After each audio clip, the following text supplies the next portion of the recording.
Alright, welcome to one more video with us guys. आज हम लोग आप सबके द्वारा बहुत ज़्यादा हेविली रिक्वेस्टेड वीडियो को आज रिकॉर्ड कर रहे हैं। This basically pertains to chapter number 21 of social change. अब ये चैप्टर के अंदर भी बहुत सारे इंपॉर्टेंट टॉपिक्स हैं, बहुत सारे मुद्दे हैं जिसका प्रैक्टिकल लाइफ एप्लीकेशन भी हमारे लिए जानना काफ़ी ज़रूरी है। एज वेल इन्फॉर्म्ड सिटीजन्स हम लोगों को इन सारी चीज़ों के बारे में पता होना चाहिए, और अगर इस तरीके की चीज़ें हमारे आसपास होती है तो उसमें क्या चीज़ें हमें करनी चाहिए, क्या रेमेडियल स्टेप्स हमें लेने चाहिए, और एज पॉलिसी मेकर्स हमें कौन सी चीज़ों का ध्यान रखना चाहिए, वो इन चैप्टर्स के अंदर बहुत अच्छे तरीके से कवर किया गया है। Now when we talk about the definition of the term social change, तो उसको बोला गया है as changes in social structure, social institutions, composition of society and functions of society. अब इसमें मैंने की फीचर्स हाईलाइट कर रखे हैं आपके सामने, जहाँ पे structure, institution, composition and functions के बारे में बात हो रही है। नाउ देखिए, over a period of time जिस तरीके से हमारी सोसाइटी बनी होती है, जिस तरीके से हमारे फैमिली एंड सोशल रिलेशंस होते हैं, उसमें काफ़ी चेंज आता है। जैसे अगर आप देखने जाओ तो हमारे ग्रैंड पेरेंट्स के जनरेशन में जॉइंट फैमिली में रहने का एक पर्टिकुलर अप्रोच रहता था, बट आज के तारीख में हम लोग देख पाते हैं कि काफ़ी लोग न्यूक्लियर फैमिलीज़ को ज़्यादा प्रेफर करते हैं। At the time of independence about 85% of our population used to live in villages, but आज वो आंकड़ा काफ़ी ज़्यादा हद तक चेंज हो चुका है। सो जब हम बात करते हैं अबाउट अर्बनाइजेशन, वेस्टर्नाइजेशन, जिस तरीके से आज हम हमारी ज़िंदगी को जीते हैं उसमें काफ़ी ज़्यादा बदलाव आया है। आज हमारे लाइक्स, हमारे डिसलाइक्स, हमारी लाइफस्टाइल, हमारी language and the impact of westernization and globalization has actually made a lot of difference. The fact that आज हम लोग एक इंग्लिश मीडियम स्कूल में जाते हैं, इंग्लिश करिकुलम पढ़ते हैं, वो भी कहीं ना कहीं एक सोशल चेंज का एक पार्ट है। अब आपको ये चीज़ समझनी पड़ेगी that while we are going through a lot of changes in the society, हर एक टाइप का चेंज हमारे लिए ज़रूरी नहीं होता कि पॉजिटिव हो। इन द सेंस बिकॉज हमारे कंट्री के अंदर लोग जो है वो काफ़ी इनोसेंट थे, काफ़ी भोले थे, and literacy and awareness levels काफ़ी ज़्यादा नहीं थी। तो इस वजह से कुछ लोग जो है वो अपने पर्सनल गेन्स के लिए लोगों को एक्सप्लॉइट करते थे, उनका गलत फ़ायदा उठाते थे। अब लिटरेसी रेट से अवेयरनेस लेवल कम होने के वजह से होगा क्या, अगर आपको नहीं पता होगा कि आपके साथ कुछ बुरा हो रहा है, then you will continue to be victimized to a lot of malpractices that occur in our society. अब इस चीज़ से आपको बचाने के लिए गवर्नमेंट ने काफ़ी ज़्यादा रूल्स, रेगुलेशंस एंड लॉज को क्रिएट किया है। इनफैक्ट अगर आपको इन particular rules, regulations and laws के बारे में पता होगा तो आप खुद वो मैलिफाइड एक्टिविटीज़ नहीं करेंगे, और साथ ही साथ अगर किसी कन्विक्शन या पनिशमेंट के आप शिकार बन सकते थे एक वायलेशन करने की वजह से, तो आप उससे अपने आप को रोक पाएंगे। सो हैविंग एन अवेयरनेस और अ general knowledge about law is extremely crucial for us. क्योंकि पहली बात जो आपको समझ में आनी चाहिए वो ये कि if you are aware about what the law of the land is, you will be saved from doing crimes, and automatically आप किसी तरीके के पनिशमेंट या कन्विक्शन से भी बच सकते हैं। दूसरी चीज़, अगर आपके साथ कुछ गलत हो रहा है, अगर आपके साथ कुछ इनजस्टिस हो रहा है, so you will always have some degree of guidance कि अगर मेरे साथ ऐसा कुछ हो तो मुझे क्या लीगल स्टेप्स या क्या लीगल रेमेडीज मेरे पास अवेलेबल हैं टू रिकम्पनसेट माई सेल्फ और to redress myself from all of this injustice. तीसरी चीज़, आज हम लोग जब एक सामाजिक जीवन जीते हैं तो हमारे संविधान ने, हमारे कॉन्स्टिट्यूशन ने हमारे इंडिविजुअल इंटरेस्ट को प्रोटेक्ट करने के लिए हमें कुछ राइट्स दिए हैं। तो उन राइट्स का पता होना हमारे इंटरेस्ट को प्रोटेक्ट करने के लिए काफ़ी ज़्यादा ज़रूरी है। अगर आपको लॉ के बारे में पता नहीं होगा तो आपको राइट के बारे में पता नहीं होगा। अगर आपको कॉन्स्टिट्यूशनल राइट्स के बारे में नहीं पता होगा तो आप अपने इंडिविजुअल इंटरेस्ट को प्रोटेक्ट नहीं कर पाएंगे। देन अगर हम नेक्स्ट पॉइंट देखेंगे तो loyalty toward society, state and nation increase होती है by having an awareness about law.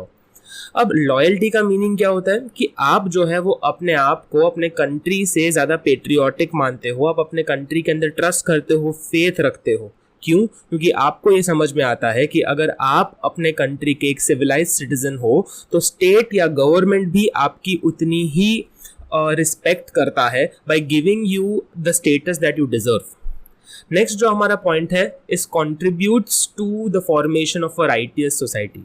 अब राइटियस सोसाइटी मतलब ऐसी एक सोसाइटी जो कि सही काम करती हो, सही चीज़ों को एक्सेप्ट करती हो। Now if you want to be somebody who is righteous, आपको जो है वो गलत काम क्या होता है और गलत काम करने में क्या पनिशमेंट मिलती है उसके बारे में अगर अवेयरनेस होंगे तभी आप righteous कहलाओगे।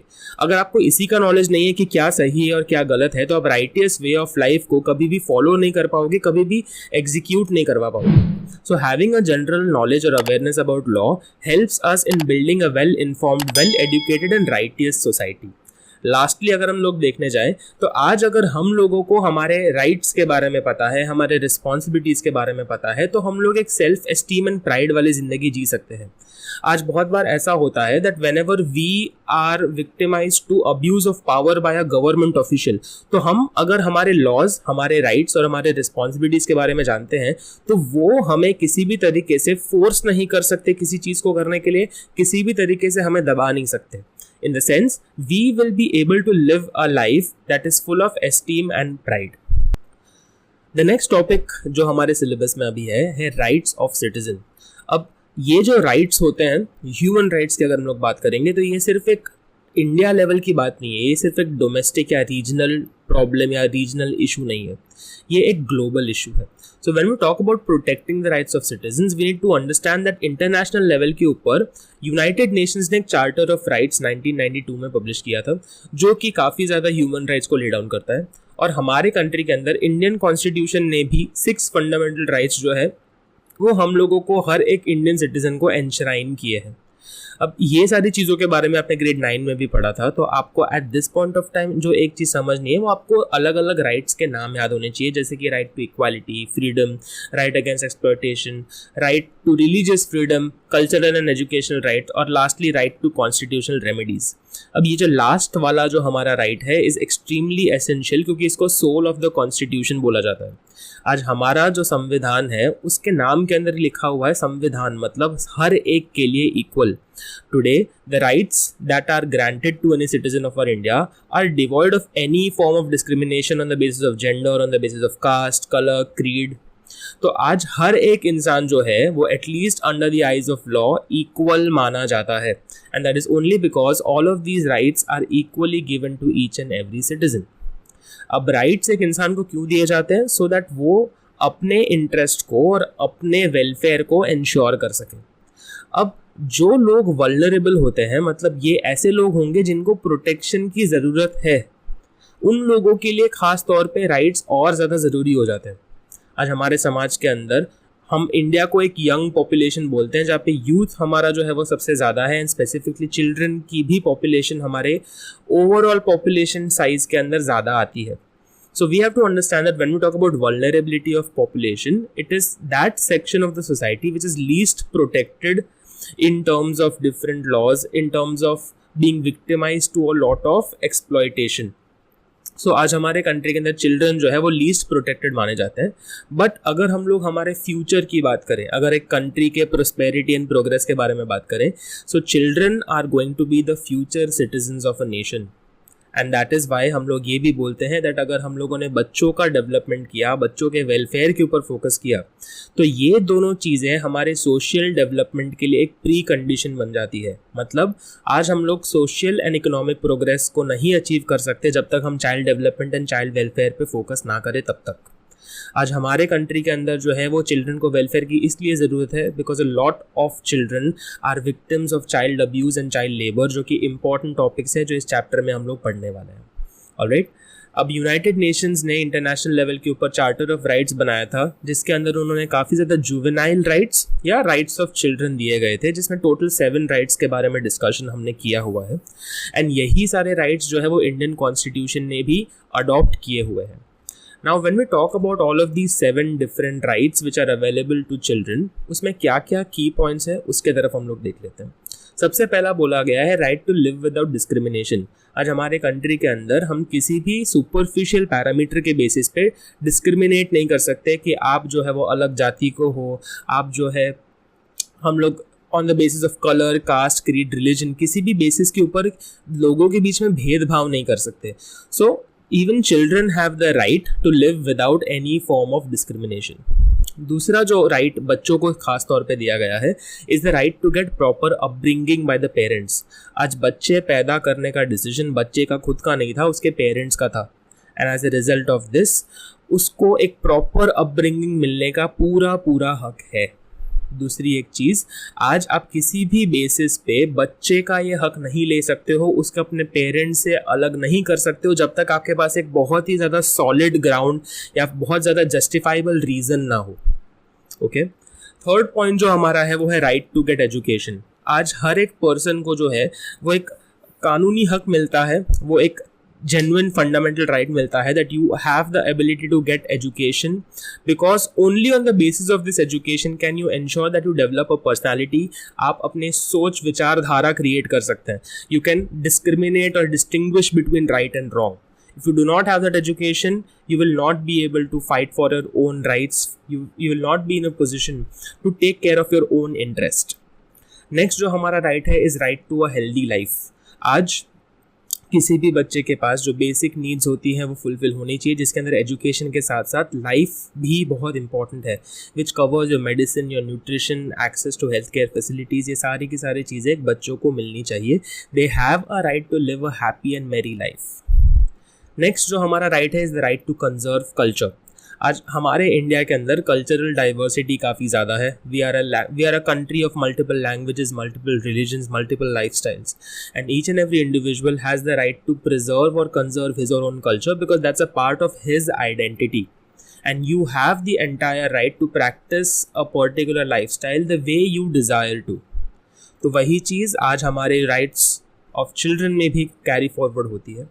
The sixth right that we have is one of the most important rights from the viewpoint of child abuse, which means that any child today has the right to protect himself or herself against any form of physical or mental torture.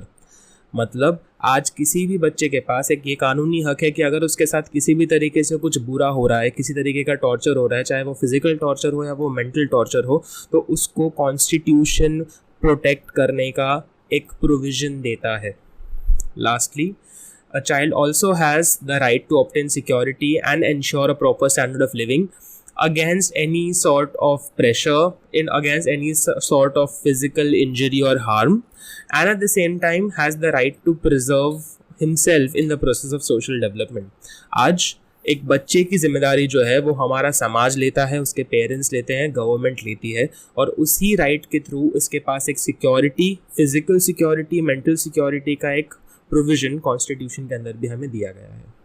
Alright, after having covered these 7 different rights, we have to understand that बच्चे जो होते हैं वो काफ़ी sensitive होते हैं, and ये जो वायलेंस हो रहा है, ये जो अब्यूज़ हो रहा है बच्चों के साथ में, ये कहीं ना कहीं उनके वजह से नहीं हो रहा है, but because of lack of awareness on their side, they don't even know that something wrong is going on.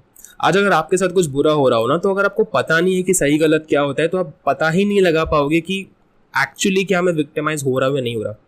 And बहुत बार इन बच्चों को अब्यूज़ करने वाले, एक्सप्लॉइट करने वाले उनके आसपास के रिश्तेदार वाले, उनके परिवार वाले, उनके दोस्त, नेबर्स, एक्वेंटेंसेस, यही सब लोग होते हैं. तो आज बच्चा अगर यही नहीं समझता कि एक्सप्लॉइटेशन होता क्या है, तो वो खुद आवाज़ नहीं उठा पाएगा. बहुत बार उन्हें चुप करा दिया जाता है, उन्हें थ्रेटन करा दिया जाता है, या फिर उन्हें ये चीज़ की अवेयरनेस ही नहीं होती कि whatever is happening with them is right और wrong. So as informed citizens हमारी एक जिम्मेदारी बनती है, हमारा एक मॉरल ऑब्लिगेशन बनता है या ड्यूटी बनती है कि अगर किसी बच्चे के साथ अब्यूज़ हो रहा है तो हमें उसके खिलाफ स्ट्रॉन्ग एक्शंस लेने हैं. ऑलराइट, तो क्या क्या रिकमेंडेड चीज़ें हमारे टेक्स्ट बुक में दी हुई उसके बारे में हम थोड़ा देख लेते हैं. सबसे पहला उन्होंने ये बताया है कि अगर किसी भी बच्चे के ऊपर, चाइल्ड के ऊपर साइंस ऑफ फिजिकल इंजरी या फिर साइंस ऑफ मेंटल इंजरी, मतलब अगर उसको किसी तरीके से मेंटल टॉर्चर किया जा रहा है, तो उसके बिहेवियर में हमें चेंजेस दिखेंगे.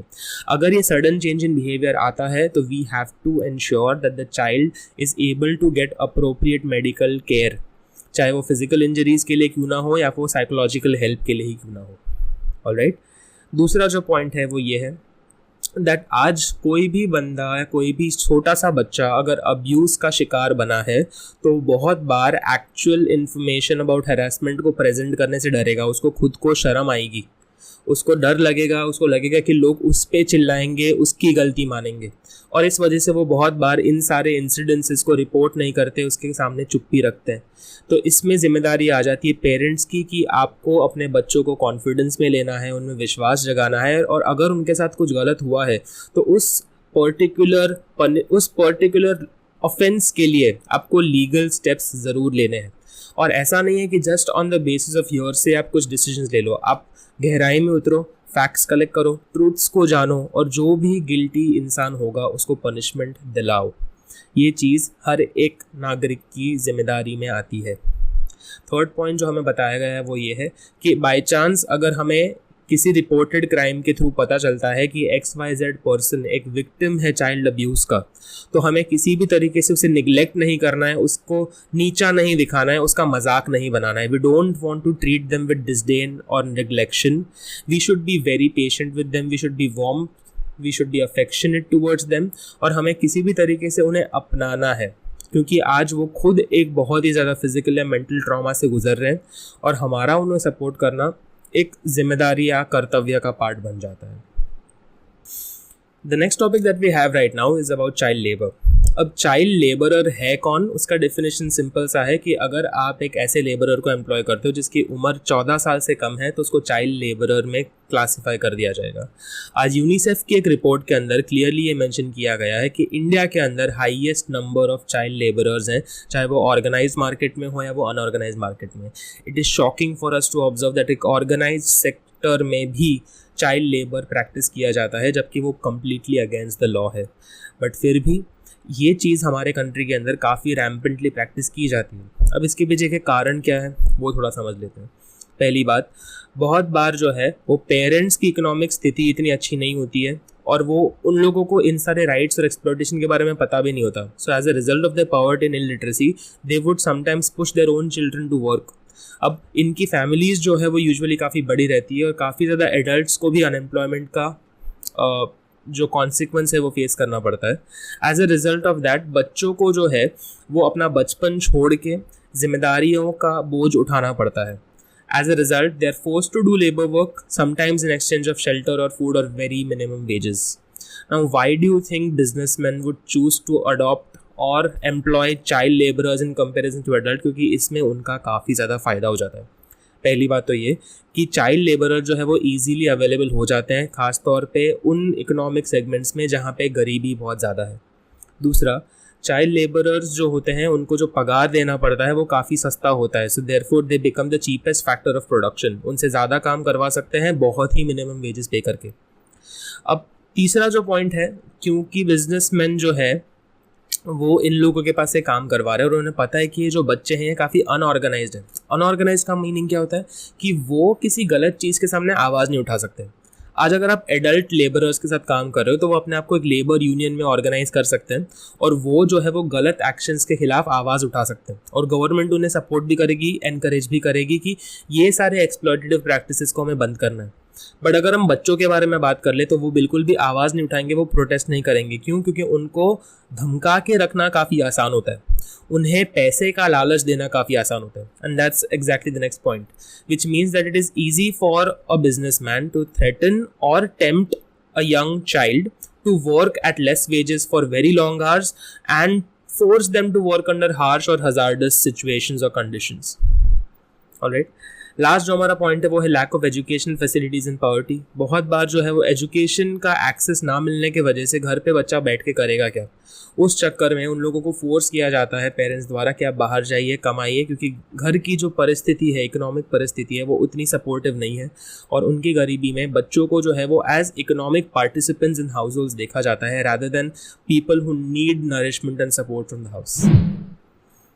Now lastly, if we know that child labor as a particular action is wrong, is a violation, is something that should be looked down upon, then what is the government doing about it? तो वही चीज़ हम यहाँ पे देखेंगे that government ने क्या क्या efforts लिए हैं child labor जैसे heinous crime को abolish करने के लिए. Now गवर्नमेंट जब भी कोई डिसीजन लेगी तो वो डिसीजन लेने के लिए उन्हें कुछ लॉ बनाना पड़ेगा और कोई भी लॉ बनेगा through a constitutional provision. Now constitution के प्रोविजंस के हिसाब से कोई भी बच्चा 14 ईयर्स से अगर कम है, वो किसी भी तरीके से किसी फैक्ट्री में, किसी ऑक्यूपेशन में, किसी जॉब में अगर एम्प्लॉयड है तो वो इल्लीगल बताया गया है.